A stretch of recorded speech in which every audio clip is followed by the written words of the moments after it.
Why is this girl stabbing herself in the neck? Why is she holding a weapon? And why is she looking at Monster in the middle of a stage? Well, this and many more happen in the 2024 movie Smile Part 2. Now, for many of you who are unfamiliar with the 2022 movie Smile, it involves a monster or a demonic parasite who takes control of the mind of its victim by feeding on the host's mind, driving them insane in under a week, and then forcing the host to take their own life in front of a witness, and that witness becomes the new host. In the first movie, it latched onto a psychiatrist named Rose by making her patient end her life in front of her while smiling. The key thing about this monster is it plays with its victims' minds by showing them fake visions, usually of people smiling, tormenting them and making them lose control of reality. And the only way to save yourself is to take someone else's life in a brutal fashion again, in front of a witness, and then that witness becomes the new host. Rose ends up taking her own life in front of her ex Joel, who is a cop, and passes on the demon to him, and this movie picks up 6 days after Joel gets the demon. Joel looks sleep-deprived and anxious. He puts a mask on his face, gets out of his car, and holds a man up at gunpoint. The man is obviously a criminal, so he disarms him and walks him into his criminal house, where another criminal is waiting for him. In front of that guy, he stabs this criminal over and over, traumatizing the guy. That guy is spooked and starts shooting. Joel fires back and ends up ending the guy on the chair. He runs to him realizing that he didn't successfully pass on the demon, and he is in anguish, but then behind him, he sees that a boy had been watching the whole thing, and he gets sad because that means that this boy has the demon. He tries to leave, but then other criminals run towards the house and start chasing him. He manages to escape the house, but just as he's about to cross the road, he gets run over, and we see his remains drawing a smile on the road. Then we cut to the main character of this story, Sky Riley, a famous singer who had a substance abuse problem, as well as an accident that took the life of her lover Paul Hudson and left her with physical and mental scars. She does an interview telling her fans about her experience and that she's resuming her tour, which got cancelled due to the tragedy. Sky finishes the interview, meets her mom and assistant Joshua. She signs autographs. She goes for a dance rehearsal but experiences back pain in the middle of it due to her scars. She goes to the bathroom and takes out a tin containing Vicodin to help her with her back pain. Because of her history of substance abuse, she's not allowed to have such pills. She's only allowed to drink water. Suddenly, her mum knocks on her door and Sky ends up throwing out the Vicodin. Later on in the car, she texts a friend of hers named Lewis and asks if she can come over. He sends a smiling emoji and a thumbs up. Her mom drops her off at her place, and when they leave, Sky comes out and takes a cab to see Lewis. Lewis is a substance dealer from Sky's time in high school, so she gets Vicodin from him to ease her pain. But unknown to her, Lewis currently has the demon. She knocks on his door, drags her in, and puts a sword to her neck, screaming at her. He tells her he doesn't remember texting her, so how is she there? Sky is scared, but then he lets her go and tries to compose himself. There's all sorts of narcotics around his house, by the way. He tells her that he's going through things and something spooky has been happening to him. She doesn't really care and asks for the Vicodin. He tells her to sit down and leaves to get it.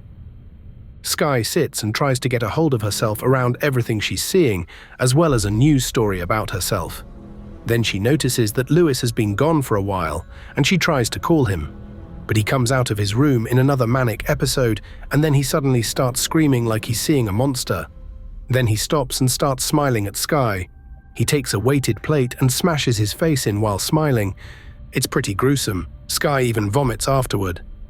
He takes his own life in front of her, transferring the demon to her, but she doesn't know. She tries to call 911, but then she realizes where she is and just leaves. She gets home and she's scared, but she pulls herself together. She also has this thing when she's constantly pulling her hair. She turns in for the night, and then she sees an apparition of Louis by her bedside and gets scared. But by the time she looks again, he's gone. The next day, she's doing her hair and makeup. Her mum tells her to call her friend Gemma, with whom she had a falling out, and she says she's not going to. While that goes on, her sponsor Darius walks in. He's the man in charge of funding her career, and he invites her to speak at an event to inspire young kids, and she agrees. She does a photo shoot as well as fitting for her upcoming performance while researching if her DNA can be found through vomit. She tries to text her friend Gemma, and we see the horrible things she said to her before. Then she gets a text from someone asking her if she was at Lewis's house previously. She ignores it. She looks around her room and then looks into her mirror and sees Lewis standing behind her with his bloodied face. Eventually, he puts his hand in her mouth, forcing her to smile, and she screams. Just then, her mom walks in, and they argue about her dress. She puts on something else and goes for her performance rehearsal. Then she signs more autographs and takes pictures until she gets approached by a creepy guy called Alfredo, who confesses his love to her, and he's dragged out by security. She's shaken and tries to gather herself privately. When she returns, she's approached by a kid smiling at her and saying nothing, but she doesn't think much of it. Later on, she calls Gemma and leaves a message apologizing to her for the things she said. Gemma calls back, and Sky asks her to come over, and Gemma agrees. Sky takes a bottle of water, leaves it on her table, and then tries to write a song on her piano, but then she hears the bottle of water fall down. She goes and gets a broom, and that's when she notices the shirt she signed for Alfredo, as well as pieces of his clothing on her floor. She sees his silhouette in front of her, and then he starts chasing her. She runs to her door and sees Gemma. She looks around and realizes she is alone. She also sees that the bottle of water is still intact. She relaxes and apologizes to Gemma. Gemma forgives her, and then Sky tells her what happened with Lewis. Gemma comforts her and even offers to stay over. Then we cut to a scene of Sky bleeding during the accident, and she turns to see Paul's corpse staring at her. She wakes up from the nightmare and tells Gemma, who is sleeping next to her, that she feels like her brain is against her, and Gemma calls her a horrible person. When she turns and she sees Gemma smiling at her, and her eyes suddenly flash like the headlights of a car, she falls off her bed, and suddenly it's morning, and Gemma is on the other side of the room holding mugs. Sky is weirded out, and she realizes she's late for a show. Her mom walks in, and she's pissed. They arrive at the location, and Darius is also pissed. We then see Sky warming up. Then we cut to her performing her song and dancing, and in the middle of it, she sees someone in front of her smiling. She falls backward, breaks her leg, and starts screaming. Everyone tries to help her up, and she realizes that her leg is fine. She starts asking for the person who stood in front of her. Her choreographer comes, and he tells her no one stood in front of her. She storms out, and on her way to her dressing room, she sees Joshua coming out of the room, smiling. When she enters her room, she sees that the whole place has been trashed. Her mom comes in and asks why Sky would do such a thing. Sky says it was Joshua and starts screaming at him, but he denies having anything to do with that. Her mom tells her that Joshua has been with her all day and asks if she's using again. Sky says she's clean, and she doesn't know what's going on. Her mom tells her to relax and decompress, and then she reminds her of the event that Darius invited her to, and Sky says she can't go, but her mom forces her to, and she agrees. She goes to the event, and somehow a fly is disturbing her. She gets another text from the unknown number telling her that he knows who she is. This scares her, and the fly makes her mess up her makeup. She goes out on the stage and tries to read from the teleprompter, but it just stops at one point. Without having any lines to say, Sky starts complaining about her challenges with being famous and the pressure she's facing, and this makes everyone in the hall uncomfortable. Then she notices the teleprompter working again, and she starts reading out loud, but at one point the teleprompter introduces Paul Hudson, and she says it out loud.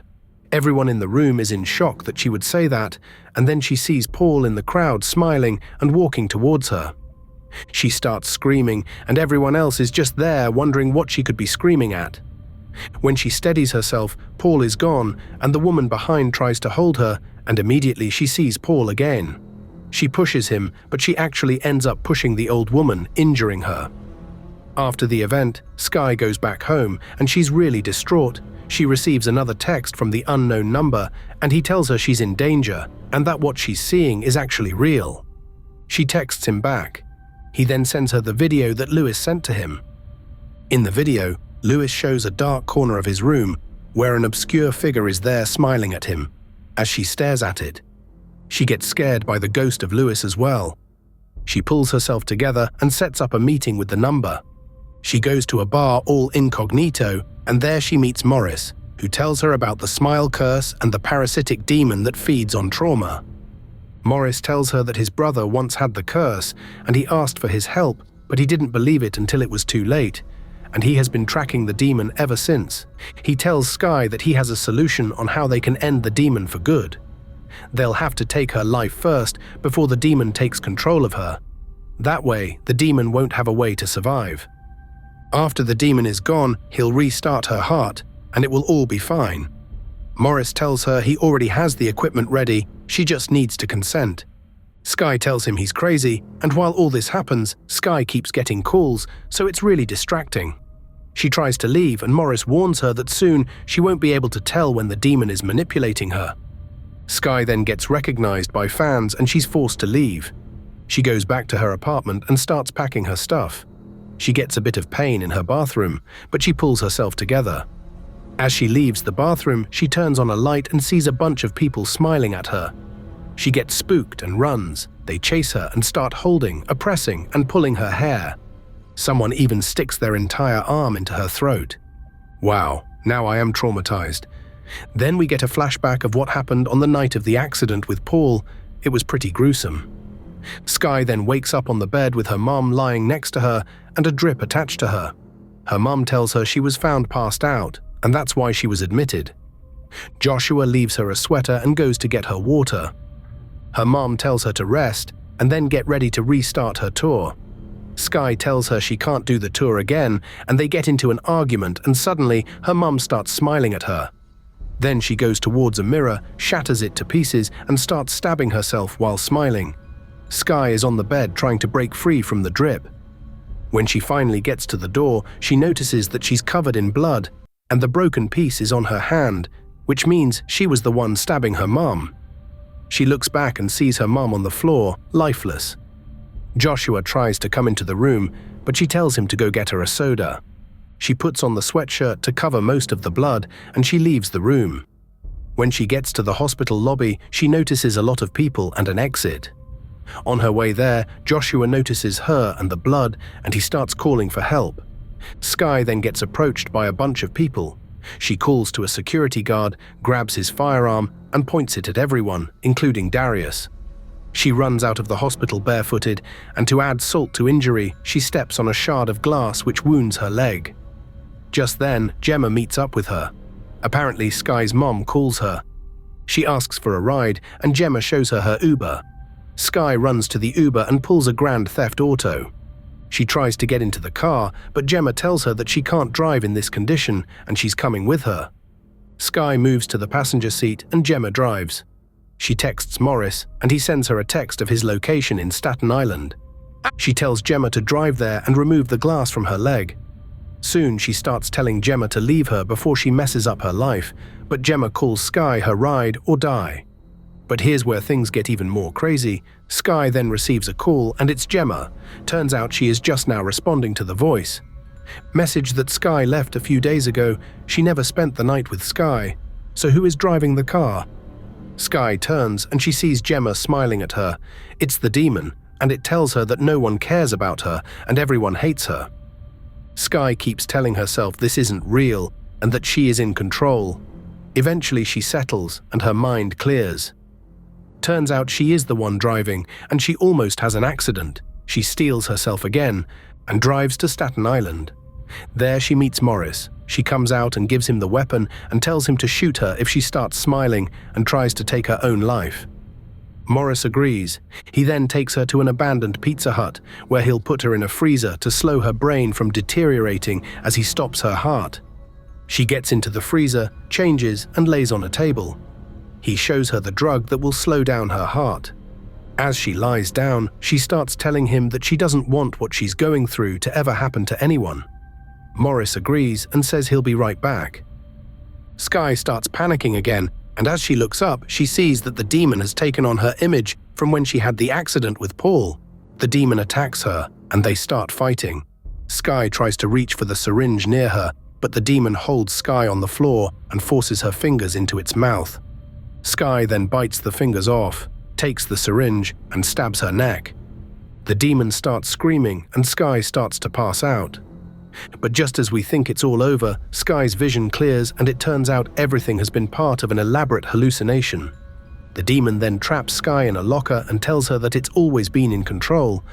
Then Sky's clothes change and it's revealed that she's actually on a stage with her mom and her fans all cheering for her. But right in front of her, she sees herself. Her other self rips her clothes and even opens her scars, and then the true form of the demon comes out. It looks at Sky and enters into her. Sky then stands up and the crowd cheers. But Sky is smiling, and right in front of thousands of people, she impales her microphone into her eye, ending her life and traumatizing everyone. Now we don't know who has the smile curse. There are no happy endings here. End of movie.